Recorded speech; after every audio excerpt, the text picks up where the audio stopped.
한국 방산 역사상 가장 큰 골치 덩어리가 바로 인도네시아인데요. KF-21 전투기의 공동개발 국가로 이름 올라간 인도네시아는 대한민국을 상대로 거짓을 밥 먹듯 일삼고 있습니다.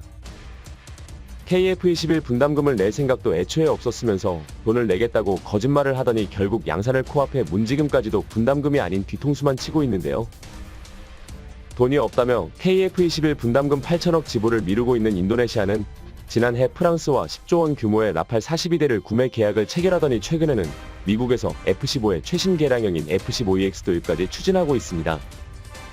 총 36대로 금액만 130억 달러 규모의 계약으로 돈 없어서 8천억 원을 못 준다던 인도네시아는 방산 쇼핑을 일삼고 있는데요. 그런데 이제는 인도네시아에서도 대놓고 뻔뻔하게 나가기로 결심한 것 같습니다. 지난 9월 13일 조나 자카르타에서 인도네시아 5세대 전투기 확보를 위해 중국의 제20 전투기를 구입한다는 제목의 기사가 올라왔는데요. 한국산 KF-21 전투기를 뒤로하고 중국산 전투기까지 구매한다는 소식이 황당하게 들려오는데요. 해당 기사에서는 5세대 전투기인 F-35 구매에 좌절한 인도네시아의 해결책에 중국의 제20이 될 수 있다는 황당한 주장을 펼쳤습니다. 사실 과거 인도네시아에서는 F-35까지 구매하려 시도했었지만 미국에서 수출을 거부하며 무산되었는데요. 미국이 F-35 수출을 거부했던 이유는 인도네시아를 믿을 수 없었기 때문입니다.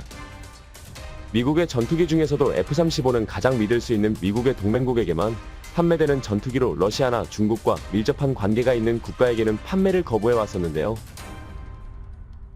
인도네시아는 그동안 러시아로부터 Su-30, Su-27 전투기를 비롯한 수많은 무기를 구입해왔으며 심지어 러시아군과 합동훈련을 실시하기까지 했었습니다.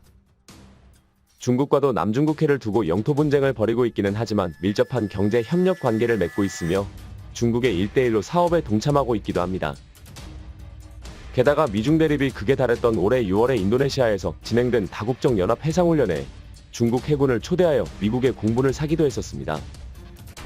미국으로선 핵심 군사기술이 인도네시아를 통해 러시아나 중국으로 넘어갈 수 있다고 우려하지 않을 수가 없는 상황인데요.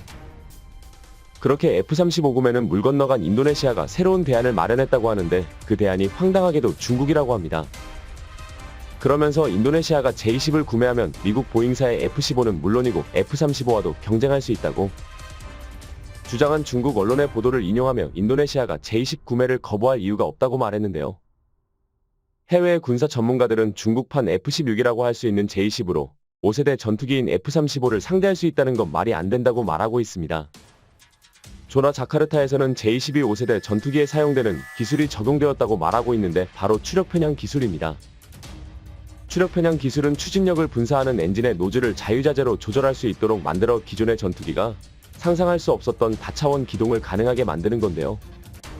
대표적으로 세계 최강 전투기인 F-22에 이 기술이 적용되었습니다. 기술적 난이도가 매우 높은 기술로 노즐을 움직이면서도 고온고압의 가스가 새어나가지 않도록 만들어야 하기에 상상 이상으로 개발이 어렵습니다. 중국산 제20 배추력 편향 기술이 적용되었기에 5세대 급전투기를 상대하기에 부족함이 없다는 게 인도네시아 언론 조나 자카르타의 주장인데요. 하지만 이건 인도네시아의 착각일 뿐입니다. 중국산 제20에는 추력 편향 기술이 적용되지 않았고 제20에 적용이 되어 있는 기술을 인도네시아에서 오해하고 구매를 하겠다고 한 건데요. 제20 전투기의 성능이 여타 서방 전투기들과 비교하기도 민망할 정도입니다. F-35는 말할 것도 없고 중국에서 목표로 했었던 F-16과도 비교해도 제20 전투기가 훨씬 뒤처지는 스펙을 가지고 있는데요.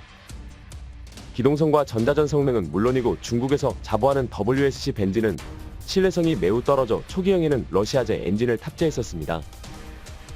게다가 아주 초보적인 항공 기술에서 문제가 드러나기도 했었는데요. 2015년 제20 전투기가 우천 비행 중 누수가 발생한 사실이 중국 언론에 공개되며 세계 방산 시장의 놀림거리가 되었습니다. 전투기의 가장 기초적인 방수도 제대로 이루어지지 않은 건데요. 제20을 개발한 청도에서는 곧바로 방수 기능을 보완해 문제를 해결했다고 발표했었지만 이것조차 거짓인 게 밝혀졌습니다. 제20을 정비하는 항공 관계자는 전투기 표면에 수분이 남아있지 않도록 마른 수건으로 닦고 있는데 그 이유가 수분이 전투기 기체 표면에 스며들면 내부에 녹이 슬기 때문이라고 했는데 가장 기초적인 방수가 안 된다는 뜻인데요. 군사 전문가들은 중국 전투기는 우천시 작전을 하지 못할 것이라고 비웃기도 했습니다. 게다가 중국에서 제20의 빈번한 추락사고를 감추고 있다는 의혹이 제기되기도 했는데요.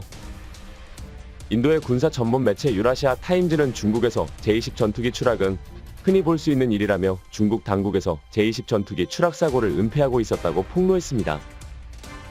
실제로 제20 전투기가 허난성 지하로 강에 추락한 영상이 중국 인터넷에 올라왔었지만 당국에서 곧장 영상과 사진을 지워버렸고 중국 정부에서는 추락 사고에 대해 어떠한 언급도 하지 않았습니다. 현재까지 중국에서 인정한 제20 추락 사고는 2016년 11월 16일에 발생한 고개비행 추락 사고 단 한 건뿐인데요. 당시 수많은 사람들이 사고를 목격했었기에 인정할 수밖에 없었던 사고였습니다. 이렇게 추락 사고까지 은폐하는 중국이 전투기의 결함이라고 공개했을 리가 없는데 이런 전투기를 사겠다는 인도네시아의 결정은 누가 봐도 이해할 수 없는데요. 게다가 중국 전투기를 도입한다면 F-35에 이어 미국의 최신 전자장비가 탑재된 F-15EX 수출까지 무산될 가능성도 있는데요. 현재 인도네시아에서는 F-15EX를 구매하게 되면서 한국산 KF-21 전투기는 현재 인도네시아에서는 F-15EX를 구매하게 되면서 한국산 KF-21 전투기는 결국 양산에 문제가 생겼다고 보고 있습니다.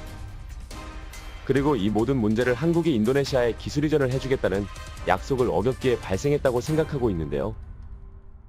인도네시아의 주장은 이제 망상을 넘어 경지에 도달한 것 같습니다. 애초에 공동개발 시 핵심 기술에 대한 이전 부분은 존재하지도 않았으며 항공기 개발 베이스가 제로 상태인 인도네시아에게는 전투기를 현지에서 생산하겠다는 것만으로도 굉장히 큰 영광인데요. 그러나 이 모든 것을 뒤집어 엎은 것은 인도네시아이며 그동안 분담금으로 속썩이며 언론을 통해 KF-21 전투기의 성능을 깎아내리던 걸 생각한다면 지금까지 기다려준 것만 해도 고마워해야 될 판인데요. 이젠 인도네시아가 중국산 전투기를 구매해 미국과 완전히 등을 돌리는 모습을 보는 것도 재미있을 것 같습니다. 시청해주셔서 감사합니다.